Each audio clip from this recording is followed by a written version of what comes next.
Play by USB drive. Enable Bluetooth mode.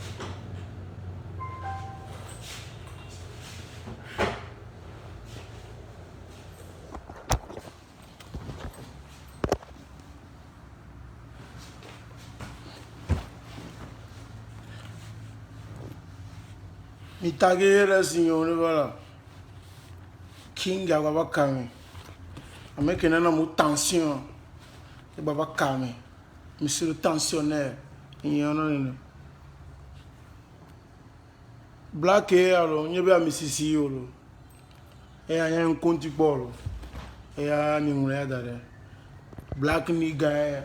Olha se mi alors. Mi tago hela signor King. Mi tago. Mais ça, là, c'est top. Voilà, étape par étape. Là, une saison 1, saison 2, saison 3, saison 4. Mitago. Saison 1, saison 2, saison 3. Il y a déjà ça au banon. À Hawaii. Nyam le redi ho bon waki. Mile chinyan tolo. Mitago.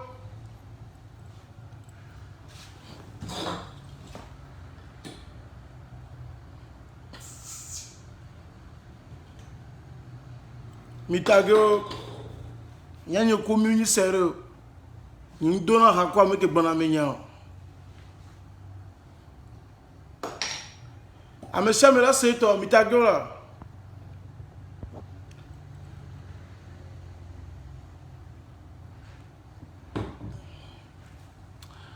A monsieur, mais là c'est toi.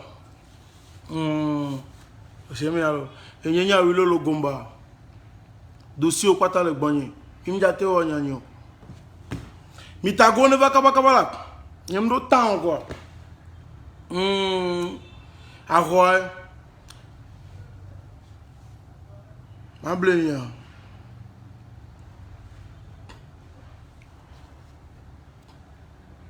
Mitago dossier Fuga Boy. MC Jehovah Shin be yoa. Elle a tout le fiébre. C'est l'eau, on peut dire tout le monde. On peut dire qu'il y a tout le clash à me voir, il me tout le monde. On tente pas, on m'a tout le monde. Nous choisissons de nous parce que c'est pour toujours. Réconciliation, parce que nous avons une hypocrisie, nous avons une réconciliation. Que nous, Dieu voit, c'est bien, nous avons un dominant. No reconciliation. No reconciliation. Réconciliation, l'eau.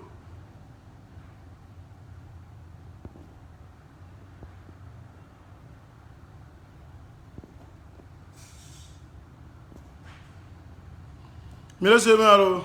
Il y a des cas contre Wapatak. Alors, c'est alors. Janta mené. Matebe nani. Be yolo, nous y a le ma coalition. Alors, que nous bonnement. Ne y a pas de coclo vidéo. Parce que on y avait un yobe adversaire à de hope. Donc, Américain, il y a de la force, ou un autre force, on a nuit. Et comme, si on a dossier, le génie.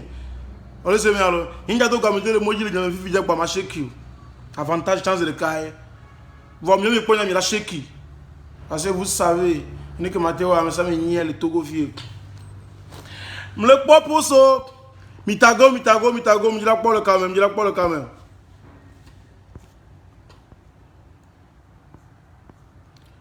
Mitago, je dis la parole quand même.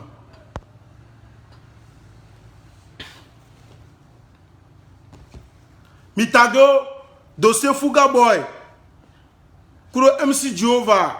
Loko plo yo voyado. Va un grand na tout va sortir. C'est tout le dossier le gâteau. Ma flemme dossier le gâteau. Et il y a autour de cas. Il y a les pannes, il y a les cas contre moi. Hein, il y a les cas only. Ouais, il a des gants. Et comme il veut là, il m'a direct là. Il patate il m'a direct à tata. Il t'a go ne va pas faire non si mais ne va. Nyanya mi helava no direct to come delava nkora me do. In the cape wa hoya. One man show. Enyami. Nkpen wona nya. Ya. Nyami khontoro. Mi fait la vidéo le zoom. Ya. Ame ke doit battre la cime. Ame ke wa leble do. Kaka no moto me kaka va do pe. Nyami na ka don pe mo. Nya ke hey, nya de pen le nya si o set lo my flame. Fuga boy. M'tande pe mi do problème le nya gbonye. Mi ma dan la vo. Ezu ke mi la zoom o ezu opa. Ezu ko mi la zoom ezu opa. Ezu opa. Mi la zoom ghetto. Mle nation. Be tu es sale. Ouais. Et il y a qui me la blanc, il y a des pembalo. Be ghetto vi tu es sale. Tu n'es pas propre. Tu es pauvre. Tu galères. On y va maintenant. C'est fini. Et je ne peux pas le coup. Wanyam do nya op mo le fi. Mi do problème yé. Mble mi va. Et n'y a si mble mi va. Revi blâme do gbe. Revi blâme do gbe. Mle dit ma po 500 spectateurs. Ne ma des dossiers auto. Et n'y a revi blâme do gbe. Mi passe am do ka mi jeme. Mi le se me alors. Nya nche ki na na me de polo. My flame o huento. Nya mate kontio. Tu fais quoi comme travail? Tu ne fais rien. Donc, lève la taille, lève la taille.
Mido kawe, ma de sekroto. Sekro le jato.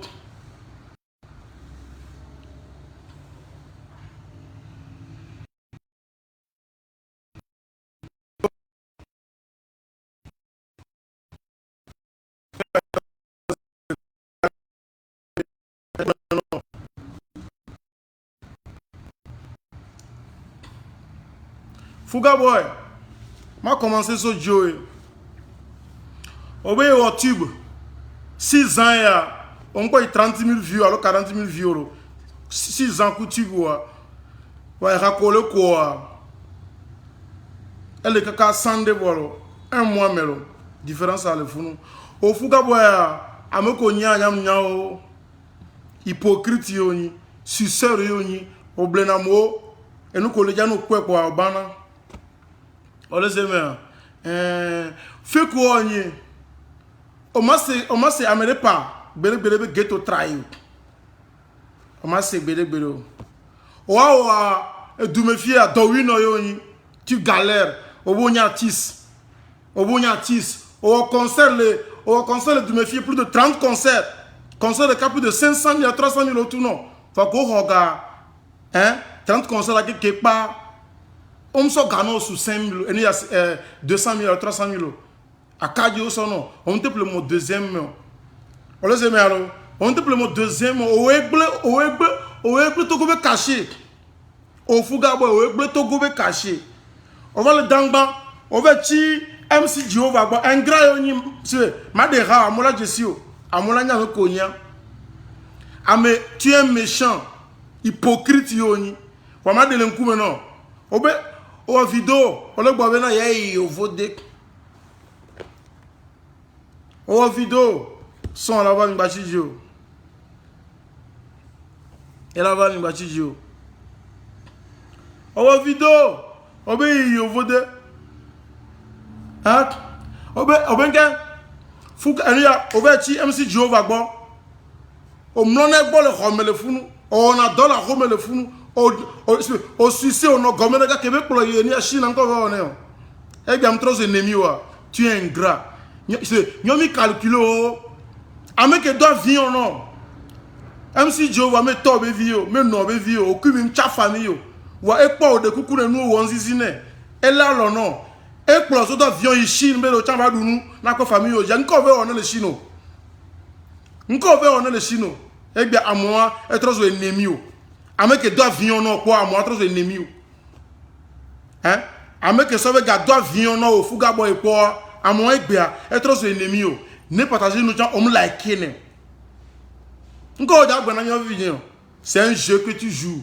on le sait mais alors Charlie c'est un jeu que tu joues je te dis la vérité c'est un jeu que tu joues wa ne gba ku we dogo hein à moi so ga so pla avion po amosoga sopla avion ouais gba shingombe gajam le wasio ola gboba du méfier yan yitono ne ngule dare ola gboba du méfier petit frère va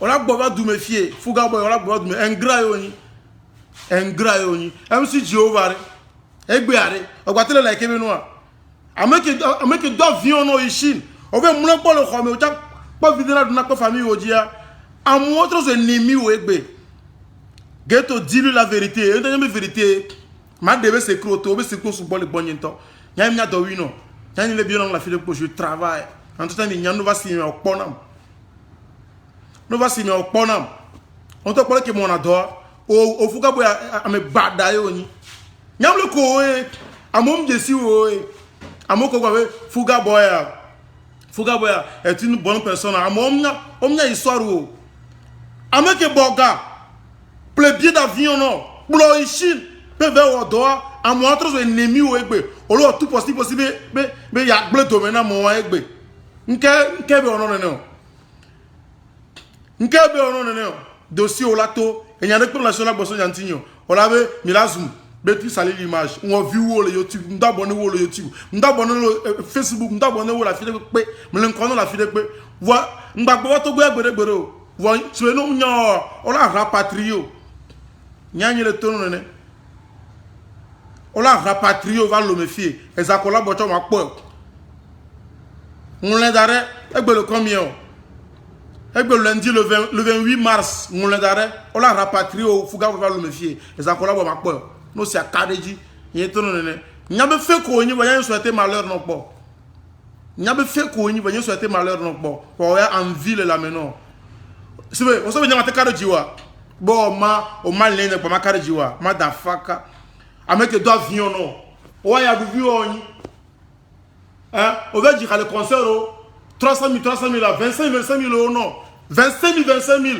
on dira 30 concerts on te plein moi les mots franco no yo nous on va le dangba amene va lobe va no vinye va amek perinto kaka o Chine egbe a moi ke perinto Chine ko ku mi cha famille omni to mi no be vi cha a moi trop ennemi o egbe donc a ingrat oni ngba o tu bon tu me da gbo ko nto me volonté o mbela gbo chan ne sa ne kadeji ela gbo chan ngba ti jo no vi yin yan mo san la o va le se oji la baham ma de le nku mene ela gbo la fuga boy loko les gens énergie les que mi les gens fuga boy loko les gens o les gens énergie o patabe ya détruire ma énergie on chama 5 ans o la gbo va lo méfier e di ubo no gbere ncho la gbo ame same ke demi team le game ya me o jesio fikolo autre 0.0 e gambe nyame ke le jame pisier mi o fuga ba me bada e oni o ame ke do avion no play over there fiko va kame Encore tout le camo. Avec deux avions, il faut d'un câble, on occupe tous un ennemi ego. Quelqu'un n'a moi partagé, nous, on me like. N'a moi partagé, on me like. Avec deux avions, non, quoi. Donc, on va me barrer.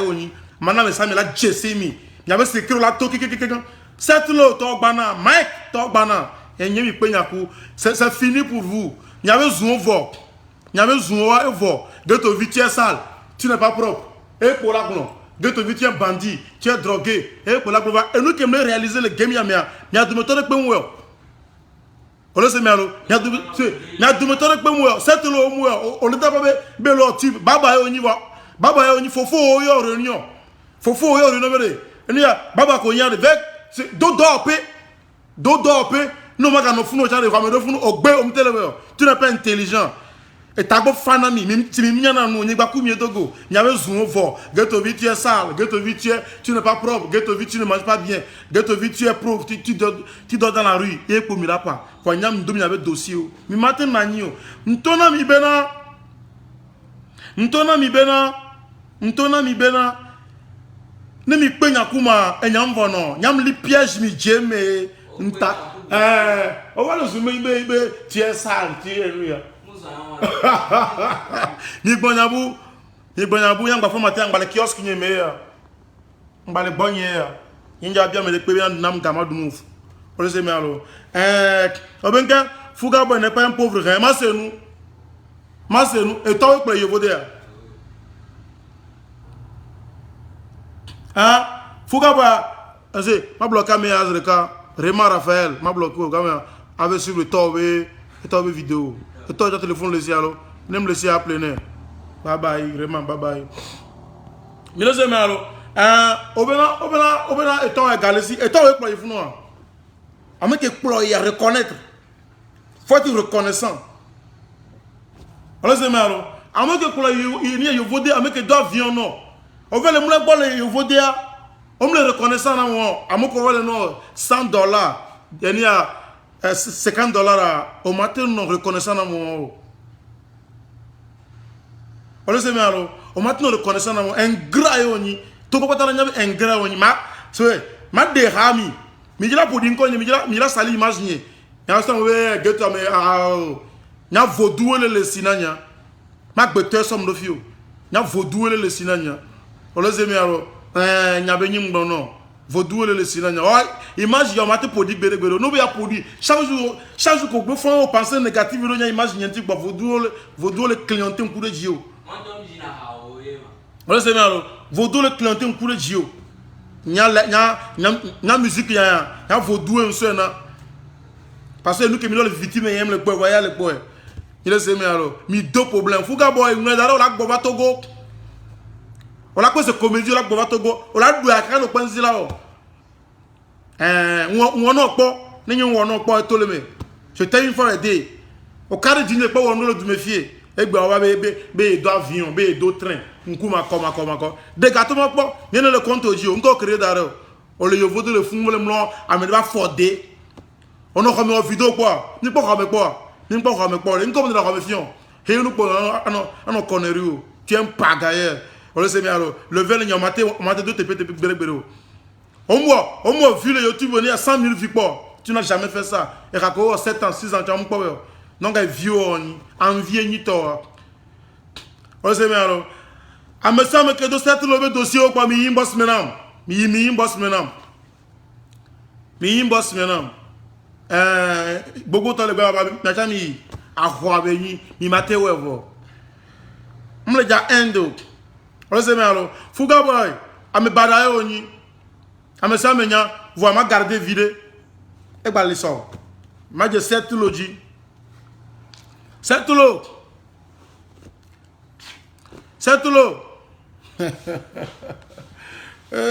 Mi penya kunya ou grand.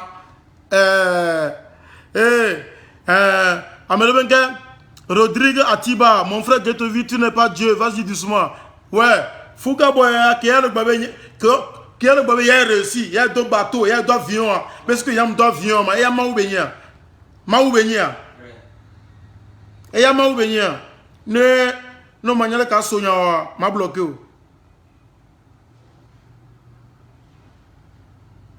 ole se me alors ma bloqué o ya ke mo ko lo sum so a mbalo business o nyemle gladio me kata me le konu donc non jira po e ya ke mlo ne ba fo a ce commentaire non weke ma bloqué aux zerika a bloqué aux zerika nyanyem fo me souhaiter malheur na me de bo nyem fo souhaiter me de pire bo même à ce que c'est tout le ballon il m'a été pour bad no gbere gbere va jure que pour bad na ba ma pour bad no si bele ke nu ya we fuga boy we ole se me alo fuga boy lu ko we ole pour bad na nya be e do avion po be ya e do bateau po ya e do ele pipa po nya mi la po de bele ke be la vanyi do inyo ko do me ke la vanyi ropa ole se me alo mi la de gan ken c'est tout le va c'est tout le va image il m'a été pour l'image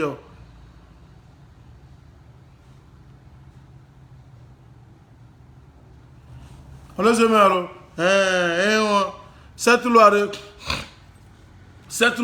never c'est tout le nous mette bolé ton côté envie les maintenant ole que we tra les clients ole da pas le té maintenant pa wa sare on ndek pen pojo ntono be invite je suis là pour de vrai ole se me alo on va le podin ko le du me fier o podin ko le du me fier on va le blonyon brabla son tinye ke wena le té maintenant le té maintenant finto ja té maintenant mi so unene ya ole se me alo finto ya té maintenant mi ya nya ndo jeolo nya we doga nyok gale nya siade mi prouver ma bo nya no vidéo yo vode ka me gbedo ano vidéo yo vode de pem la sio tu n'as rien a me bol le funa me de pour la jose le cas bien comme le gouvernement c'est tout le va fier auto envie le da pas tu as créé quoi que faut délégation to no c'est tout le ko le jirade amo jirade que so unwo gamela bole la bu game obuya gamela bole bu wonde dare do nia baba yo pla do pe na ramodo funa sonko do fun ne ba ni business non ogbe la pas do de ni star tu n'en te prends rien ma of tu que reviens le temenami nyam da ko setulo le fio nyam da ko enia my flame le fio va nous pose le comédien on va ma donc Mike non comédien ma donc ta god non ma donc nka mo ko la polo ntivo ma donc donc on va ho me po nyem le hian o parce que le kado be a nyem hian o I made myself en fait que le vieux on m'a pour ça ko gba be ya ente we le ku amowe wo c'est tout le Raoul nyam le gbomu wo mo c'est Raoul qui t'a fait Raoul non encore e go le dapa on le sait mais alors dodo peu ogbe o so khale nu khale yi no fofo alors que la grand frère good luck na o dila qui en vie et nous mette pomile avant no dapa le nyo jibe e gale yo si hey bojire ma de secret de 497 lo ma de secret de 497 lo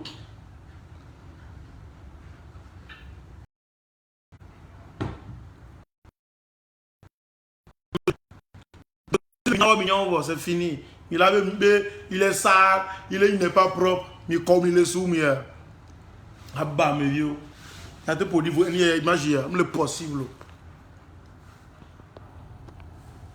Il va. On donne un molo. Des cas de caille, il y a son lit. Alors, mais molo, il y a son lit. C'est tout l'eau. Et nous, me connaissons.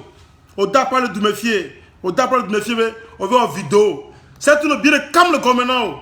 Et vous collez quoi, mais plein, afin que l'on me soit non. On tombe au Ghana, avance pas. On le sait, mais alors. Avant de bien nous, on veut ça, on veut en vidéo de me fier, mais il y a couillé noir. Mais il y a le tricycle là.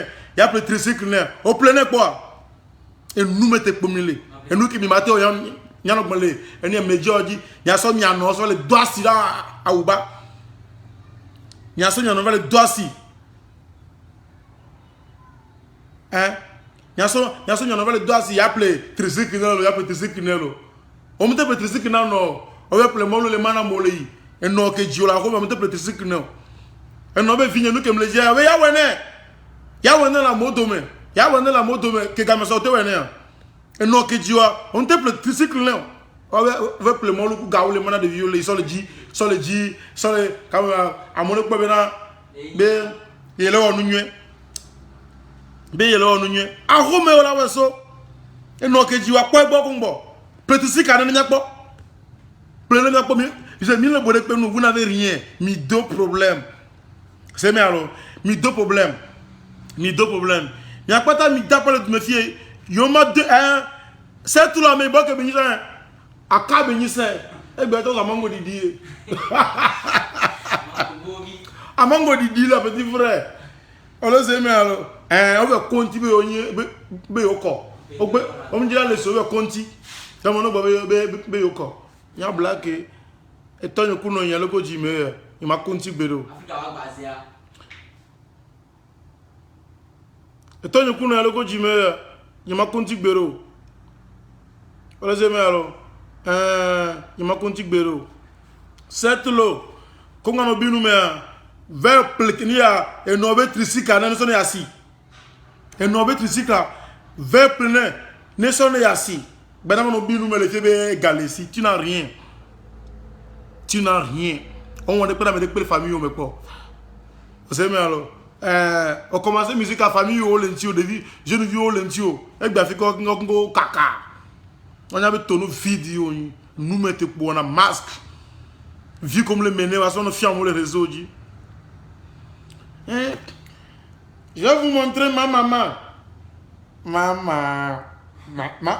enanyero ni pa enanyero mama m'appelle hune eno ao eno ke jiwe ao m'appelle hune mo gamla si o tricycle ni ma so na yasi m'appelle tricycle na no ewu 8 mois wo on me play yo o va play mo no sa chez me le mana de vieux so le vie le filmer n'y ne pour la pour na no cho la filmer o appelle mo na no a filmer me le possible mi deux problèmes alors que mi commencer mi la paix hey mano de nyoto kaka mano direct chaque jour va nyama fo gbero va nyama be nyawa c'est fini depuis là c'est fini ils ont fort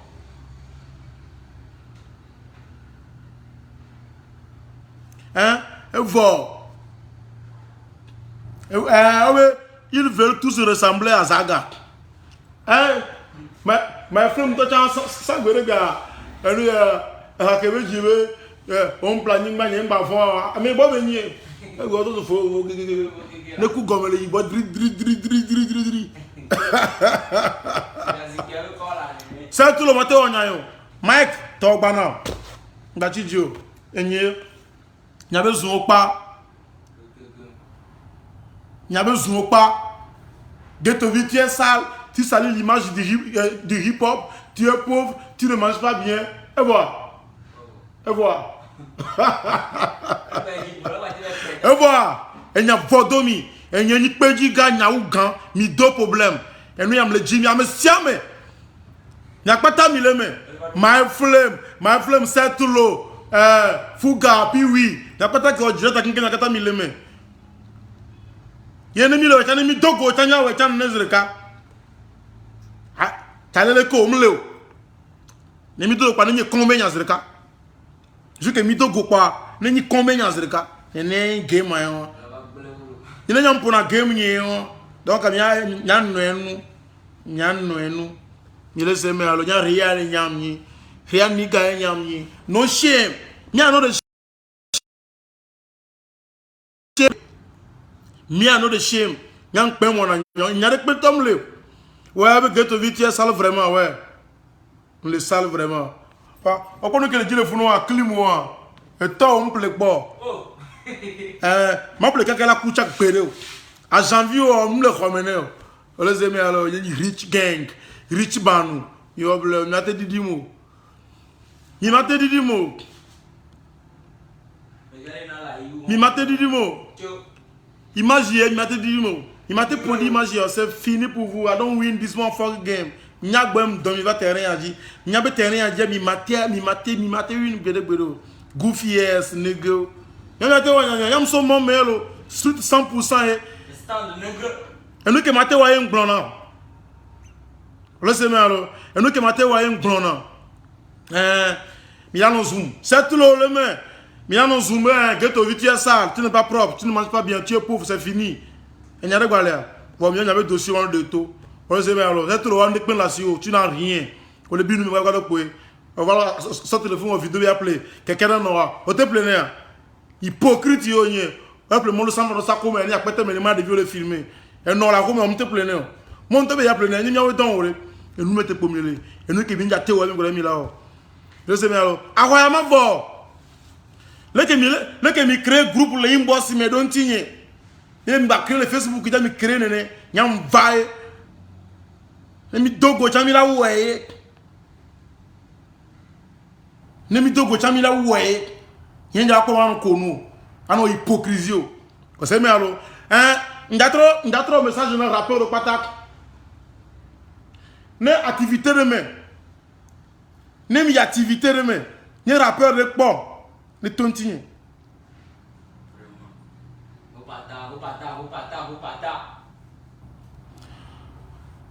Ovengama non le salon non que jiwa obi appliquer quelqu'un au te plein. C'est tout le deux problèmes. Il y a un tonneau né. Au deux problèmes. On le sait mais alors. Bon yara non la Rome on te le quoi je toi je vais te nourrir. Et son ko diam le bon la Rome. Eh ben tia fiboué. Nya gam le nya signon. Oh que si galère. Oh que si galère. Et son te le bon.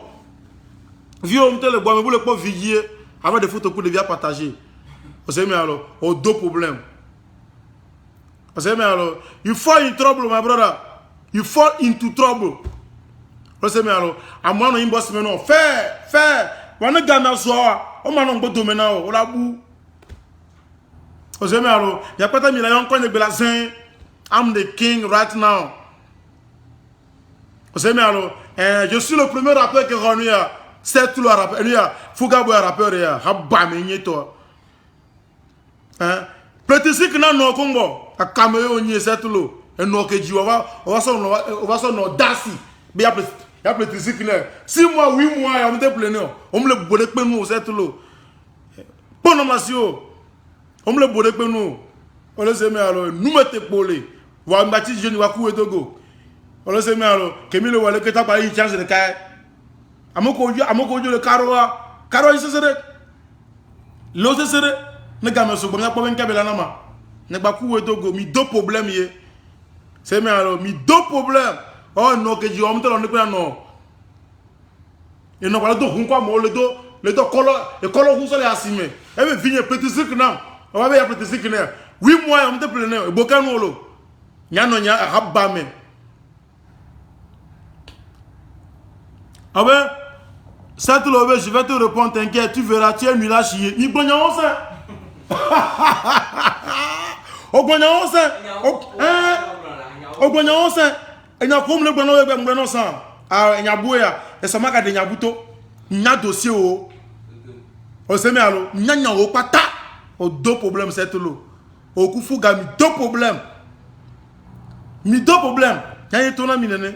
Ma de combien de cadres ma do ako maintenant mi bon c'est tout ma do famille maintenant ma do domaine do maintenant et talado la do le Facebook et tout non ma do domaine ma do domaine do maintenant on a do le Facebook nyomi nje signon personne ne me connaît histoire boubeni mais le premier histoire afike me somme le premier on le sait mais alors afike me somme le premier maintenant hey, va direta. Comment ça? Hey, bon, ma donc, afin que venant à m'nier, je vais rentrer dans ta maison, ma démasquer. Je vais, hey, bon, petit la sonia au vanam le imboss. À me semble que n'y a certes le benjamin imboss n'a que to vie. Ma donc, mais on n'a pas dit plagiat pour on. Augmente, il y a des radotons, moi aussi. On va faire ivoirien avec ça. Ivoirien dit, je construis une maison, moi aussi, on va trop, on va annuler. Monsieur plagiat.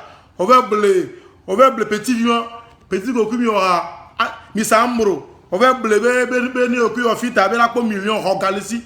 On va le partager, on va le donner pour un mauvais voiture.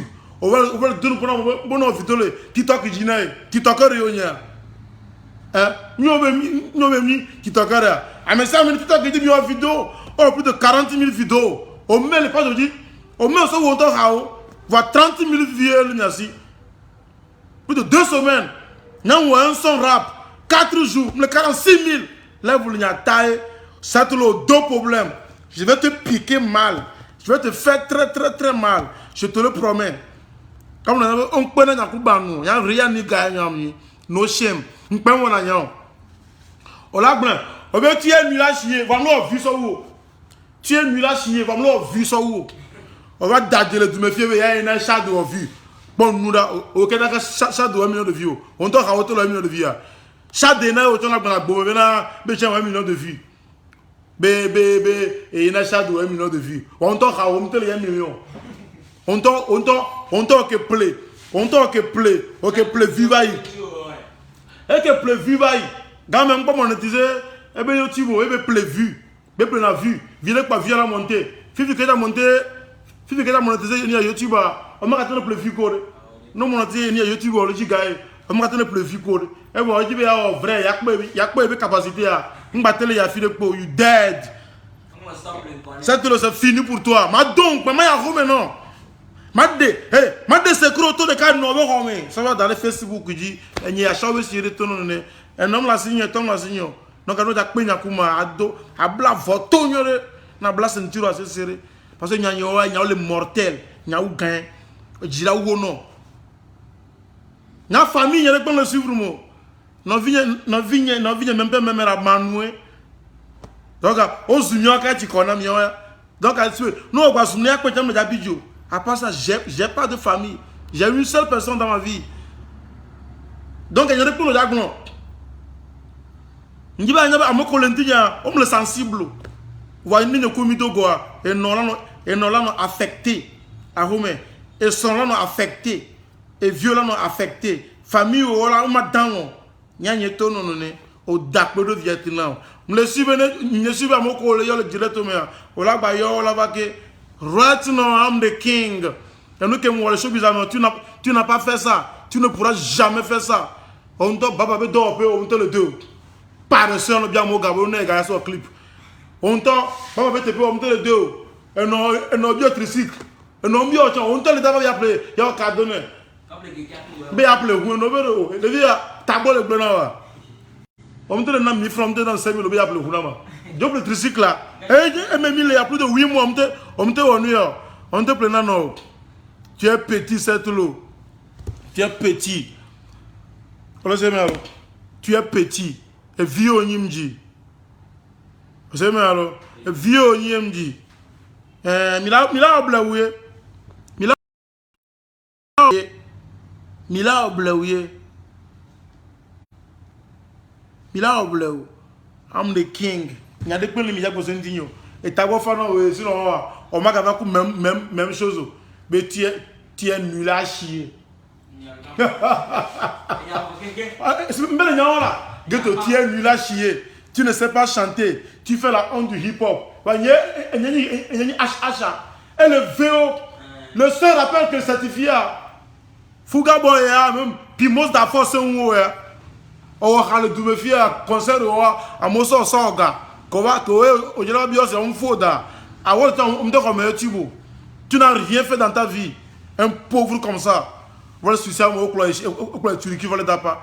Non, mais on l'a boba le méfier.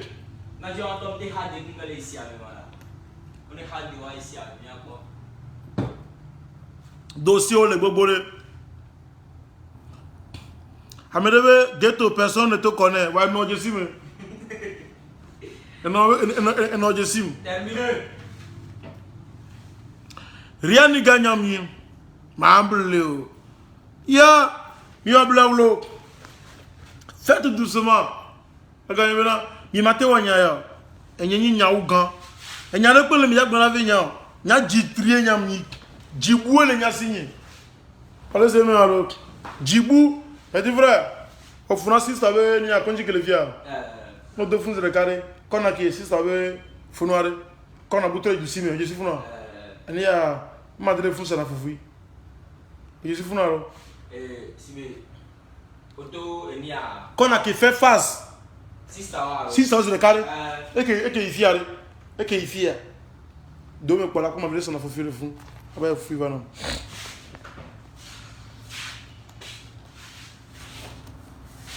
mi matin wa roya peji ga ya wa ba le possible habba me non tu es sale tu ne te laves pas tu ne manges pas bien tu portes des habits sales tu fais ça Family wa e boa e be so ko la ka so wa e ko nya de pin bale wa si I'm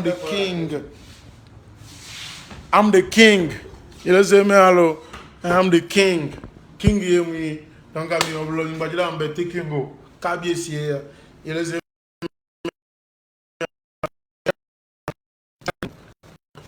Riani guy man Riani guy nyam use my fucking own money na mi friend that on il say me allo yemel bi am de pele dunu I do my own business. Doctor, you feel a few. You don't make a view on my servitor. Cobia Gomna, Solar. Where doctor Yammy. Doctor Yammy, Elizabeth, in your Dovino. At the under G, apply for about 30,000. Had that GB 600,000. I make it go. Would you like one? For Baga about 7,000. And then you papa, so bizarre pas le genie. Non, pas n'a comme deux problèmes hier. N'y a pas non, tout risqué. I'm a vite touriste. Hier, n'y a ni. Fallait se mettre alors. Abba maintenant. Abba maintenant. Et n'y a le bien sûr, tu es nul, tu es sale. Oh, on a la mienne. Arnold da Cruz. Et on peut se lever.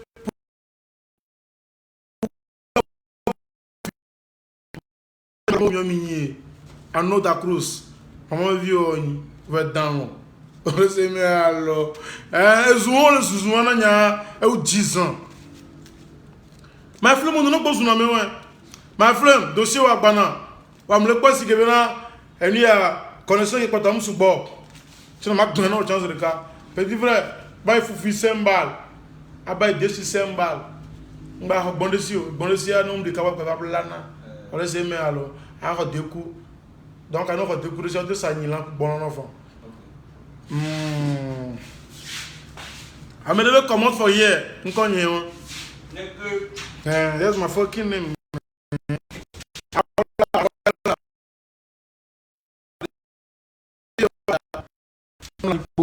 provoqué mi oh Jim vous êtes tombé dans mon piège yeah 228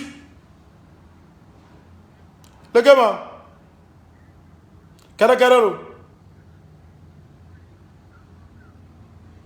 oh mleka ni baza wen ni afiasi ame ao dagbe wen owe on to na ni po kwa e gato to so telephone yo be ya ba do gbe na o mle possible ahoae yeah. Et ça allait faire Amela signer là. Le possible. Yeah, nigga. Yo, not the one you said to lo. My friend, talk bana. You don't know what you know. Ça dossier on les filles pour vous. On va get to be pour dolo on va galas pour le poga mais ah. Ni me le poga yo. Enya le podo menam nene e ko enya ko le va boss menam enya osubo re enya ni kinga enya ne gbem le mi yagbon enya ni geto bi ashawo be sheri ashawo vi obe sheri mami si obe sheri vodou si obe sheri actuellement geto peut remplir le stade de Kege et ya on te nyawa il te le fait ton maintenant quand c'est tout le vélo plus de 500 ans avant moi organiser comme ça la fille de quoi c'est tout le doigt on me le bonnet nous Ah, mais ça me l'a témoigné. Organiser concert, quelqu'un me fait staff de Koukouna, mais qui l'a dit, oh, de Koukouna, mais ghetto, de Koukouade, Vano, affiche à Dina, Clefanova, fan Yova concert, on te fan ou de Bemba, on te fan de Bento, les petits frères. Et on te nyanyore, jour où on te takbena, mais ghetto, ghetto, à quoi on va fier, sinon, à me repomato. Au Jabba, encore, à bas, mais non, il y a devant qu'on a il y a les messieurs. Ah, mais le ghetto n'aime pas pique, mais il veut piquer. Pique, il n'est pas le voici là. Pique, il n'est pas le voici là. Et il y a monsieur piquant. À la piquerie, je pique à tout moment. Je pique n'importe où. Et je pique n'importe qui. Tu mets ta famille en danger. Tu mets tes amis en danger. Devi aussi te boire. Fouga boy, il y a une noix. Qu'on dira au concert de ce. Plus de, dans moins de 2 semaines, plus de 30 concerts la semaine que tu as gagné. Et quand on a sous 500 000. On va bien revendiquer. À votre attention, non, il t'a dit, il doit y avoir. On t'a dit là, bonne nuit, tu bouco, nous, on veut tu vas, tu vas 20 000 vieux ici. Chapeau, non, allez, non. 160 les il va dire 2000 tirants. Bonne nuit, on rentrera, on te va à l'époque. On dit là, ça battait au bois. On dirait par chance. Quand on dirait par chance, tu n'as rien fait dans la musique. Bonne nuit, Dowi non. Oh, il faut le monde faire comme ça. Non, on dort managaku. Non, on dort managaku. Donc, on va jouer. Il mène. Tu peux me tendre. On va te payer le cas. On dit là, bahanya. On a beau. On a beau fier. Ah, mais devez arrêter ça, travailler ensemble, c'est le plus bon. Ah, faut jamais travailler avec les hypocrites, les menteurs, les méchants. Reste toujours avec les vrais. Reste toujours avec les vrais. On se met alors. Ma frère m'a dit et puis aussi à Yengela ou à Saint-Mojio et Banak. Au cours Luzi, il va en fit, mis des photos ensemble. Et depuis là, classe, on va les yom. On va les yom après vidéo. On va les après vidéo. Mio, y mine na ore. Wa we yo nya. Ma frère wo yo nya mi dila zen, mi dila gbadenti nya la zen. E wo yo nya. Kemi dogole ya award. Je kemi award da kemi dogole mi amia mine na wa. Mi chion we. On va nya nya na mi chion. O la yo nya be geto. Nga ti mi po nya, ya to mi no ntima. Ndadia. Ate jure micro de dia, ate jure live de dia, ben dadia, o mate jure gbedegbedo, o gbonya wa. Be geto kwa ko mo le tunti. Ni le mai na o, ni ko me do ha ore. Mo te bara yo ni.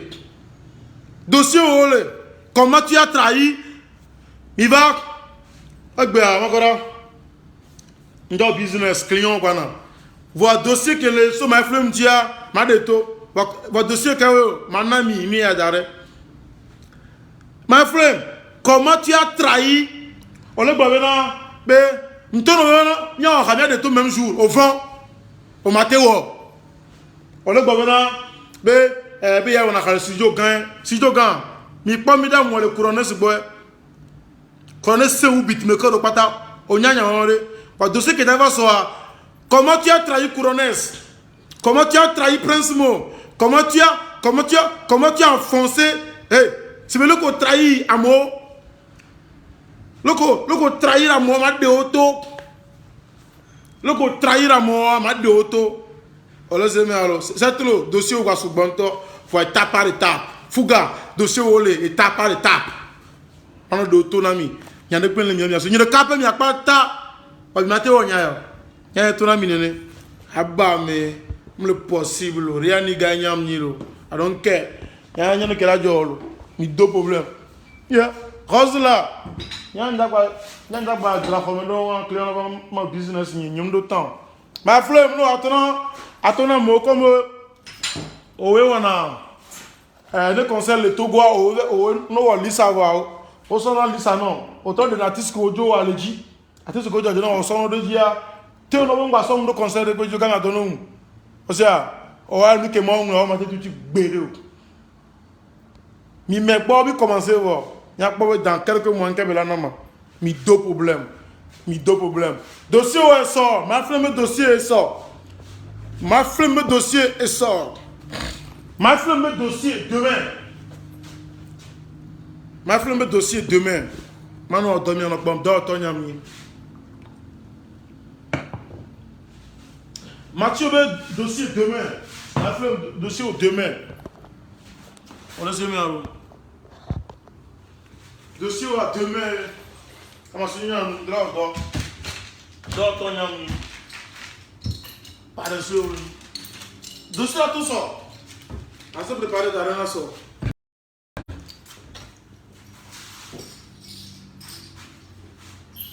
Le que couronné sur un ami. Le que couronné sur un ami. Il va d'assis le maudit. Il va ne pas.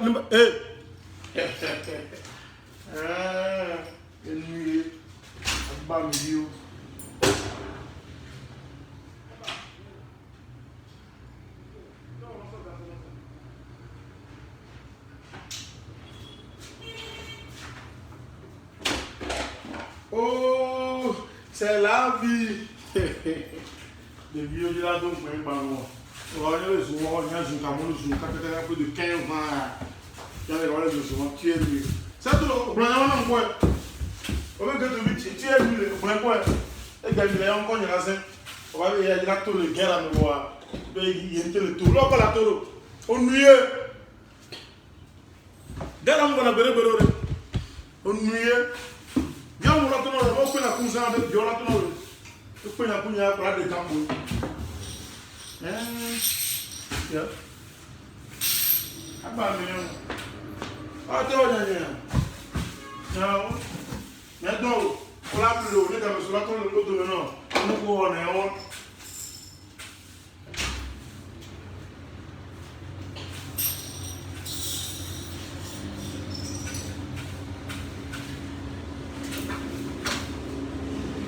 Voilà. Fica.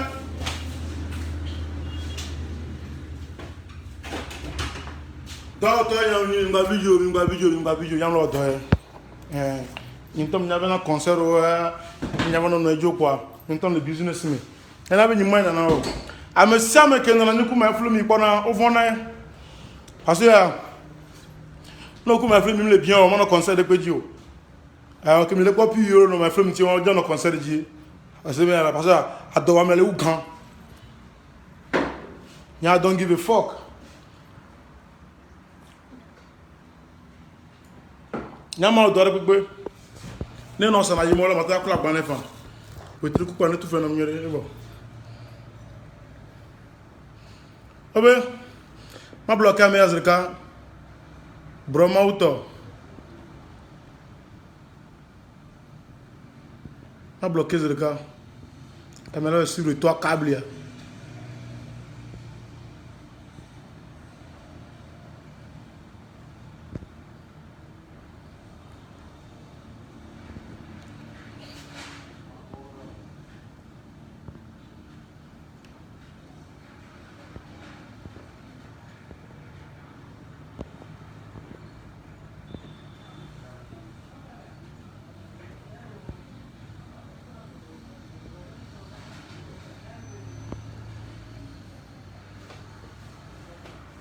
Arroy. Mais piment. Ah ben pourquoi pas aujourd'hui? Client quoi? On doit chercher son fils, gars quoi.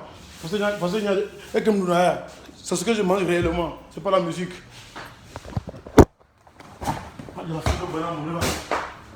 C'est possible.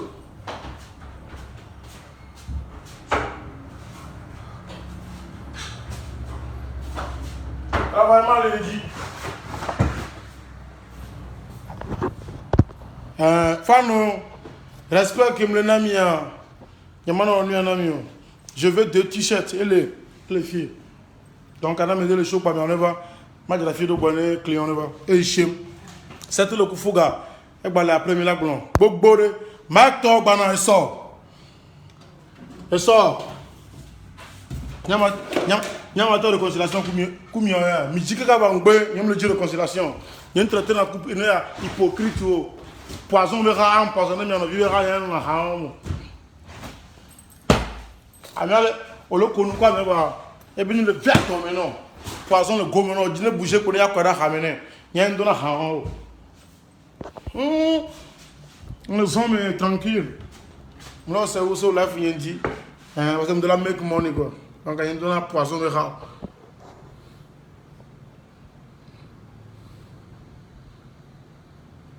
Dès que tu veux finir les boissons à Aure.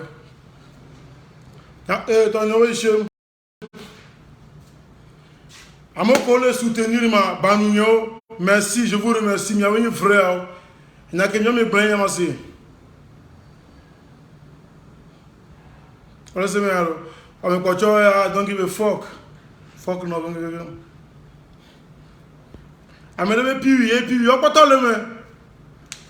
On voit c'est à mon successeur. On peut t'en le. On va nous mettre un petit coup sur à quoi ça organiser concert. Et on a dit attends oui le système. Yam jeng commercial mais no be yon konye boa do gandare no le nu bo na lo bo no bale ala bocha agwa no crazy a chambo tame nyale ano crazy a chambo no dogo npa no prêt be a hoya le à tout moment il a te wa ho à tout moment que mi dogo a nyane yam le on il a te wa à tout moment que mi dogo a wala ko mano konuku wa plan boule tame nam kenyi life a plan yenyi life a e chez mon business